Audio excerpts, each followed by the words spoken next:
பாபா ஓர் கருணாலயம், பாதம்தான் கமலாலயம். பாபா ஓர் கருணாலயம், பாதம்தான் கமலாலயம்.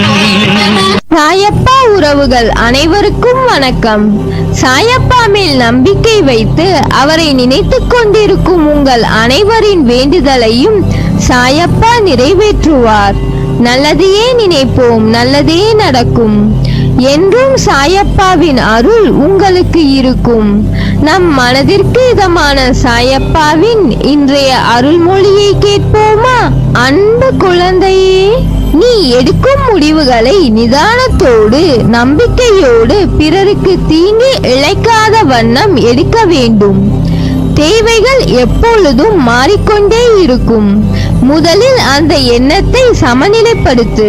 அப்போதுதான் உன்னால் எதிர்பாராமல் வரும் தாமதங்களையும் தடைகளையும் எதிர்கொள்ள இயலும். கஷ்ட நஷ்டங்கள் வாழ்வின் ஒரு பகுதிதான் என்பதை தீர்க்கமாக புரிந்து கொள். இதுவே வாழ்க்கை கிடையாது. நீ விரும்பும் லட்சியத்தில் வெற்றி கிடைக்கும் வரை ஓயக்கூடாது என்று உறுதி நெஞ்சில் நிலைத்திருக்க வேண்டும். அப்போதுதான் உன்னால் சுடர்விட்டு பிரகாசிக்க முடியும். யார் உன்னை என்ன வசைப்பாடினாலும் அது உன்னை தீண்டாது, தீண்டவும் விடமாட்டேன். அதற்கான பலனை அவர்கள் சந்திப்பார்கள். தற்போதைய நிலை கண்டு கலங்காதே, நம்பிக்கை இழக்காதே. உனது செயல்கள் நல்லதாகவும் உனது நடத்தை சரியாகவும் இருந்தால் உன் அனைத்து விஷயங்களையும் நானே உடனிருந்து கவனித்துக் கொள்வேன். எத்தனை கவலைகளையும் கஷ்டங்களையும் நீ தைரியமாக சந்தித்து அனைத்திலும் வெற்றி பெற்று வெற்றி கிடைக்காதவற்றில் இதில் எனக்கு விருப்பமில்லை என்று ஒதுங்கி தள்ளி நீ நடந்து வந்த பாதையை திரும்பி பார்க்கிறேன். பெருமையாகவும் பெருமிதமாகவும் இருக்கிறது. நான் என்றும் எதற்கும் உனக்கு கஷ்டங்களை தந்திட நினைத்தது கிடையாது. அனுபவங்களை தர நினைப்பேன். உன்னால் முடியாத போது கை நீட்டி நானே இழுத்துக் கொள்வேன். உன் மனதில் இருக்கும் கேள்விகளுக்கு இன்று விடை அளிக்கிறேன். சுயநலம் இவ்வுலகில் அகன்று இருக்கிறது. எல்லா மனதிலும் சுயநலம் இருக்கிறது. ஆனால் ஒருவருடைய சுயநலம் மற்றவர்களின் உணர்வுகளையும் மற்றவர்களுக்கு துன்பம் விளைவிக்கும் பொருட்டு இருந்தால் அது தவறு. உன் முன் ஒருவர் கஷ்டப்படுகிறார் என்று தெரிந்தால் அவர்களுக்கு உதவி செய். வேலை இருக்கிறது, எனக்கு உதவ நேரம் இல்லை என்று போவதுதான் உண்மையான சுயநலம். சில பேர் தாங்கள் முன்னேற வேண்டும் என்பதற்காக மற்றவர்கள் முன்னேற கூடாது என்று நினைப்பது சுயநலம். அவர்களுக்கு பொறாமையை தூண்டிவிட்டு மற்றவர்களுக்கு கெடுதல் நினைக்க வைக்கிறது. அதைதான் நான் தவறு என்று கூறுகிறேன். உன்னால் இயன்றதை உதவியாய் செய். செய்யும் உதவியை சொல்லி காண்பிக்காத யாரிடமும். நீ செய்த உதவிக்கு பயனில்லாமல் போய்விடும். நான் முன்னேற வேண்டும் என்று எண்ணுவது சுயநலம் அல்ல. அப்படி நீ சிந்தித்தால் அது மற்றவர்களின் முன்னேற்றத்தை நீ விரும்பவில்லை என்று அர்த்தமில்லை. அந்த பார்வை உன் கண்ணுக்கு புலப்படவில்லை என்று அர்த்தம். மற்றவர்கள் உதவி என கேட்டிருந்தால் அவர்களின் கஷ்டத்தை நீ பார்த்தால் கண்டிப்பாக உதவி இருப்பாய். அதில் தவறில்லை.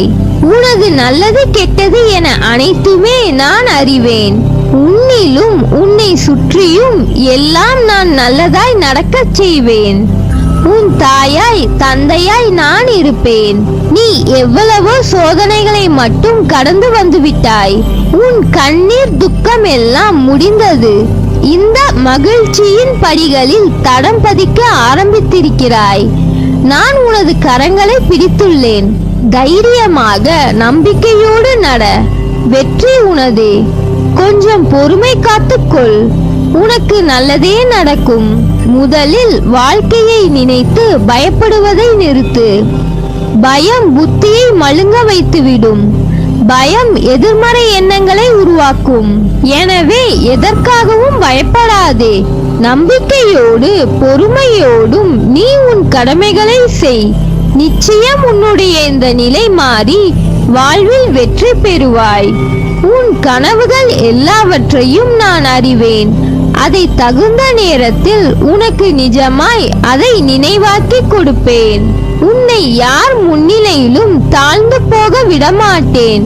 உன்னை மிக விரைவில் வெற்றி கிரீடத்தால் அலங்கரிக்கப் போகிறேன். அதற்கு கொஞ்சம் பொறுமையாக இரு. அதற்கான வாய்ப்பையும் உனக்கு ஏற்படுத்தி தரப்போகிறேன். வாய்ப்பை உன்னுடன் நான் இருந்து அதை பயிற்றுவிக்கப் போகிறேன். உன் மனதில் ஓடும் அனைத்து எண்ணங்களையும் அறிவேன். உன்னை பின்னுக்கு தள்ளும் அனைத்தையும் நான் துரத்தி அடிப்பேன். உனக்குள் முன்னேற வேண்டும் என்ற எண்ணம் தீயாய் எரிவதை பார்க்கிறேன். ஆனால் அது விதி என்னும் காற்று வீசுவதால் நெருப்பானது அங்கும் இங்கும் ஆடிக்கொண்டிருக்கிறது. அது உனக்கு சில உலகியல் நடைமுறையை புரிய வைப்பதற்கு நான் போடும் ஒரு விளையாட்டு. அதில்தான் நீ இப்போது உள்ளாய். அதை போராடி அழுகையும் துன்பமும் வந்த போதிலும் அதில் நிலை பெற்று உறுதி பூண்டாய். என்னிடம் என் குழந்தையாக ஆகிவிட்டாய். இருப்பினும் மாயையும் விதியும் உன்னை ஆட்டிவிக்கும் போது நீ கலங்குவதை பார்த்து என் மனம் துடிக்கிறது. உன்னை கலங்க விட மாட்டேன். உன்னுள் எழும் முன்னேற வேண்டும் என்கின்ற எண்ணம் இப்போது காட்டு தீயாய் உருவெடுக்கும். அதை எதனாலும் அணைக்க முடியாது. வாழ்க்கையில் எதுவும் காரணம் இல்லாமல் நடக்காது. எல்லாவற்றிற்கும் பின்னால் ஒரு காரணம் நிச்சயம் இருக்கும். அது ஒரு வழிகாட்டியாய் உன்னை அழைத்துச் செல்லும். நீ பயணிக்கும் இந்த வாழ்க்கையில் சிலர் குறிக்கோளோடு இருப்பார்கள், சிலர் குறிக்கோள் இல்லாமல் இருப்பார்கள். குறிக்கோள் என்பது ஒன்றின் மேல் மட்டும் எண்ணங்கள் இருக்கக்கூடிய அம்பு. அந்த அம்புகள் நிறைய இருக்கலாம், ஆனால் அதற்கான இடம் ஒன்றுதான். அந்த இடத்தின் மேல் மட்டும்தான் அது நிற்க முடியும். முதலில் குறிக்கோள் என்பது வாழ்க்கைக்கா அல்லது உன் வாழ்க்கையின் முன்னேற்றத்திற்காகவா? வாழ்க்கைக்கான அர்த்தத்தை தான் எல்லோரும் தேடுகிறார்கள். ஆனால் வாழ்வதற்கான அர்த்தத்தையும் நோக்கங்களையும் யாரும் தேடுவதில்லை. அதை தேடி இருந்தால் வாழ்க்கையை வென்றிருக்கலாம். காரணம் அது வெற்றிக்காக கற்ற பாடமாய் இல்லாது. உண்மையான வெற்றி என்பது யாது? அந்த வெற்றியை உணர வைக்கும் பாடமாய் அமையும். எப்படி குறிக்கோள் இல்லாத அம்பு அதன் இலக்கை நோக்கி போவதில்லையோ, அதை போலவே குறிக்கோளை நோக்கி இல்லாத வாழ்க்கையும் என்று சொல்வார்கள். அதே போல் நிலையில்லாத இடத்திற்கு குறிக்கோள் எய்துவதும் ஒன்றுதான். வாழ்க்கையை நோக்கி வாழ்வதற்கான அர்த்தத்தின் ஒரே இடமாய் கொண்ட குறிக்கோளாய் அதனை பார். உன் பாதையின் அழகை சொல்ல வார்த்தைகளை தேடுவாய்.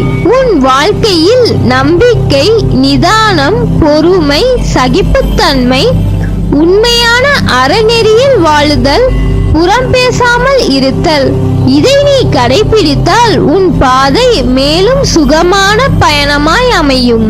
உனக்கு என் அருளும் ஆசையும் எப்போதும் உண்டு. நீ ஜெயமாக நிம்மதியுடன் நன்றாக வாழ்வாய். நீ என்னை அழைக்கும் தருவாயில் உன் சக்தி உன் மனதிற்குள் இருந்து ஆரம்பிக்கும் முன்னரே உன் முன் நான் நிற்பேன்.